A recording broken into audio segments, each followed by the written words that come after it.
Hey all! Today I'm doing a video about piercings and tattoos. I thought I actually had to go to work this morning, and I didn't. Not until 2:30, so it is about 10 o'clock, almost 10 o'clock right now. So I decided that I'm going to do this video. I thought about doing it last night, mostly just because I get a lot of questions about my piercings, and I figured this will open up a good discussion as far as safe and clean ways to get piercings and tattoos. Mostly today I'm going to just talk about piercings, just because tattoos are a whole nother world. Obviously most piercings can be done at tattoo shops, and the other way around. Most places will do the two services together. There's a ton of places downtown Toronto where we live and where I live where you can get piercings, you can get tattoos, and you don't really have to go very far to do one or the other. But there's a ton of things you have to worry about when you get piercings or tattoos. When it comes to piercings, there's a few things that I have to say about them. Consider where you're going. Really know the place. If it's reputable, they give you clean needles to do the piercings or tattoos. They make you sign waivers. That would be another big thing. They have to make you sign a waiver so that if anything goes wrong, obviously either they're liable or you're liable. You can sue them if they didn't use clean needles and if you got infected. You have to be really, really careful when it comes to that kind of thing. So make sure that you're signing contracts. Make sure that when you sign that contract that you're actually watching them take the needles out of the packaging. My tattoo artists and my piercers have all done that in front of me. And I'm sure if you ever asked a piercer to do that in front of you, they would have no problem doing it. Mostly because, and if they do have a problem with doing it, walk out or demand your money back and walk out. Because as far as clean needles go, that could be your step, that could be your life in one needle. So I know that's sounding extremely overdramatic, but you have to be extremely careful when it comes to these kind of things. And the more knowledgeable you are, probably the better chance your parents are going to let you get away with these piercings, especially if you're not doing them before the age of reason. So contracts, clean needles, places that know what they're doing, and consider what kind of piercing you're getting. You have to do a lot of research. That was the number one thing I did when I got my lip pierced. I have gotten my lip pierced, and I still have a hole in my lip. That little bump, that's a little hole. There's a little hole. I haven't been wearing it the last few days, and I probably am going to pop one in today, either a bar or hoop. But I did a ton of research before I actually got my lip pierced. I considered where I wanted to put it, consider how long, do you really want to deal with the lasting effects of it? It can damage your teeth, it can damage your gums, so consider what kind of piercing you're putting in, jewelry-wise, considering where you want to put it. Of course, you don't want to damage any part of your mouth, along with tongue piercings. Tongue piercings can be nightmare, mostly just because they can chip your teeth, you can choke on your tongue, you can choke on the balls that come off on the jewelry, you can just damage your mouth. That's why most piercers don't recommend it, or from my experience, they will actually try and talk you out of it. And if they don't, they don't. If you want to get a tongue piercing, knock yourself out. It never was the first one that I ever wanted to get, and it would probably be the last one. I don't really want to consider getting that just because it seems like such a hassle. I'm too active as far as my everyday goes. That's why I haven't gotten a piercing or a tattoo in a really long time, just because healing is a very, very long process. For some body parts, it's a lot faster than others, but it takes a really long time to heal, to properly heal, So as far as lip piercings go, I have gotten my lip pierced, and I think the dumbest question that I ever get is, does it hurt? Clearly it does not, and neither did it going in. When I got my lip pierced, it didn't hurt at all. It went in, she stuck the piercing in, she rolled on the ball, it took her a bit, she actually dropped the ball and had to get another one and rolled it on, and it didn't hurt at all. My lip didn't even swell until the 3rd or 4th day, just generally, like, usually swelling happens. My biggest regret when it comes to lip piercings, and this is one big advice that I have when it comes to lip piercings, get hoops if you can. The bar she gave me was long, and I really appreciated it, but because I got a bar, when my lips swelled up, the back of the plate of the labyrinth, or whatever you want to call it, the back plate, the little metal plate that's attached to the bar and where you touch the ball, that plate started to dig into the back of my lip. And it was swelling around the plate. So I literally had to push the bar back so it would, like, release the pressure, and that's when my lip started to heal. And I did that a few times a day. And make sure you do it with clean fingers. Always when you're touching fresh piercings, clean fingers. Clean the piercing often. It's gonna dry. It's gonna, especially when you're cleaning it with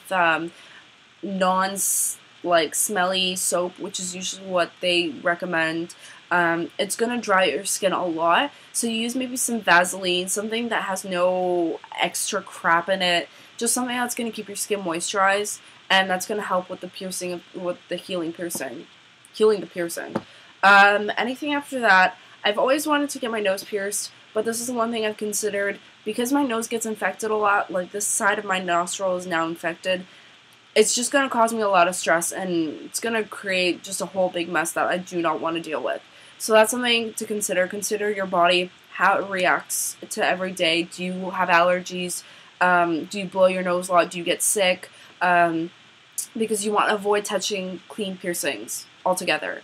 Next part, ears. I have 4 holes, 2 on the bottom. I've never gotten my cartilage pierced. It was always one of the first piercings that I always wanted, but because I have longer hair, because I'm always doing my hair, because I'm putting a ton of product in my hair, you have to be extremely careful not to tug, to keep your piercings clean, and that's just, again, another whole headache that I do not have time to deal with now, or nor did I back then. Probably a little bit more back then than I do now. But consider that. Consider how much you want to clean and deal with it. As far as cartilage piercings go, don't ever, ever, ever, ever get it done with one of those stupid little guns, because those guns can shatter your cartilage. And Claire's and Ardene's, I'm assuming, used to do them. They still do the regular little piercings, because I got the second holes in my ears done at an Ardene's, but never, ever, ever get a gun to pierce your cartilage, mostly because it can shatter your cartilage, and I'm assuming that happened, considering they now tell most customers, or all customers that ask, they don't do those piercings anymore. So that's not something you want to deal with. That's a whole other stressful level of getting something already traumatic done to you. So try and be extremely wary to what you're doing to your body and where you're doing it. If you're extremely sensitive, maybe expect blood at all. Always expect blood. Piercings are piercings. It's a needle going through your skin no matter what part of the body it's going through. Expect blood. Always expect blood. My lip didn't bleed. My ears never bled. My belly button, though, it did bleed a little bit from what I remember. I've had my belly button piercing now for 2 years. I want to say 2 years, 2 or 3 years. It is the worst piercing that I've ever gotten. Between all my piercings and my tattoo that is on my ribs and is quite big, my belly button piercing hurt the most. I absolutely despised when I felt that needle go through because it hurt like a bitch. Excuse my language, but it hurt like hell. Out of everything that I've done, the belly button piercing hurt the most. It felt like when she was going through the skin, it felt like it was going through 2 layers of skin. And I don't know why, but it hurt so much. Another thing that I realized is afterwards that being the very observant photography / art student that I am, it's crooked. It's not perfectly straight, it's not perfectly aligned. It's not extremely crooked, like it's not like off balance a lot. It's like maybe like if this is straight, it's like that. I can notice it. Most people probably aren't looking close enough to really notice. But it the belly button piercing will take a year to heal. Not joking. It's a year-long commitment, and if you're not ready to deal with that much stress, don't bother. It is something that does take about a year to fully heal. Mine got infected multiple times. Literally, it got infected to a point where there was black stuff coming out of it. It was the most disgusting thing that I think has ever happened to me before. I almost like threw up and passed out in my bathtub because I was cleaning it when I noticed all that. And that was months after when I went into a hot tub. Obviously, I cleaned it. It was fine the next morning. It was bleeding, but it was back to normal color. It took forever to heal, and it just drove me insane. Mostly because, on top of that, I wear a lot of tight clothing. I wear pencil skirts. I wear skirts that are a little bit higher, so they're pressing up against it. Even now, after wearing a skirt all long day, if I'm wearing a pair of tights that usually come up to here or just above the belly button, and if I'm wearing a tight skirt, even by the end of the day when I come home and get undressed, it'll be a little red around the piercing. That's another thing you have to be really careful about when it comes to piercings. You have to give them room to breathe, and you have to give them room to heal. And belly button piercings become a really big headache because obviously if you're wearing tight clothes above your belly button, it's going to irritate the hell out of it. So that's another thing that drove me absolutely insane when it came to my belly button piercing. Anything after that, I mean, I haven't gotten anything else pierced since my belly button. My belly button was the last piercing that I ever got. I've considered getting my nose pierced, but again, it would just be another mess for me to deal with. Same thing with my ears. I've considered my ears, and I don't know, I've considered other things, like I've considered getting my hips pierced, like just the skin. They're bars that go under your skin. I've considered getting those, but I mean, I've gone past that phase pretty much of getting piercings. I think now that I've stepped over to the tattoo world, I probably will get more tattoos in the future, and I've always wanted to get a lot more. There was a tattoo that I really wanted to get, but it was a giant leg piece, like that big. I wanted to get that done, but my mother freaked out when she saw the stencil on my leg because she saw how massive it was. And I agree that it was huge, and I didn't want a huge tattoo I didn't want that big of a tattoo, and I think it got blown up to be a lot bigger than I really ever wanted it to be. But as far as that goes, that's a whole nother video that I'm going to try and avoid talking about right now. I may do another video, a tattoo video, but as far as piercings go, I think that's all I really have to say.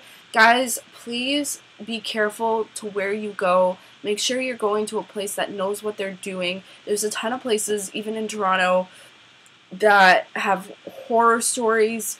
There's a ton of places, I'm sure, all over the place that people have horror stories from. You have to be very careful in keeping your tattoo or piercing clean. Make sure that they're using clean needles. Make sure that they have clean hands and clean gloves. Make sure they're throwing the needles out. And make sure they tell you exactly how to take care of it. And that anything outside of any questions that you have, they should be able to answer them. The piercers are there to answer those questions. So make sure they answer those questions. I think that's all I have before I go on any longer about this and make this video even longer. I think that's all I've got.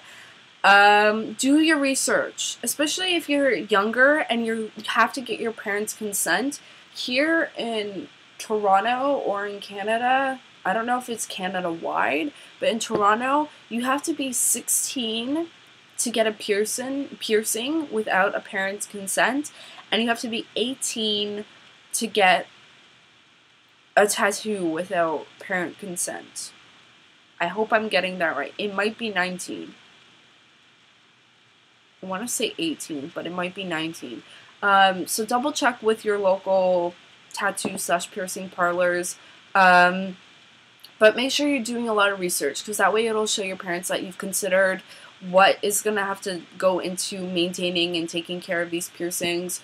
And consider, if I consider piercings permanent, though they are more semi-permanent, you can't always take them out. You can let most of the holes heal. Like, my lip piercing has almost healed in many, many times, where I've had to jam the bars or hook back in through my lip.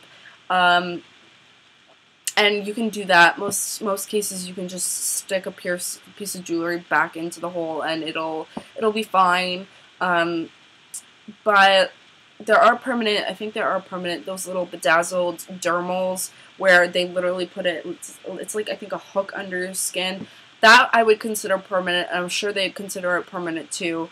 I'm sure it's something that you'd have to have surgically removed, so really consider when you're getting something on your face permanently or on your collarbone permanently or just below your collarbone. Just consider anything permanent. Even though it can be taken out, consider it for the time being as a permanent thing. Do you want that there for the rest of your life?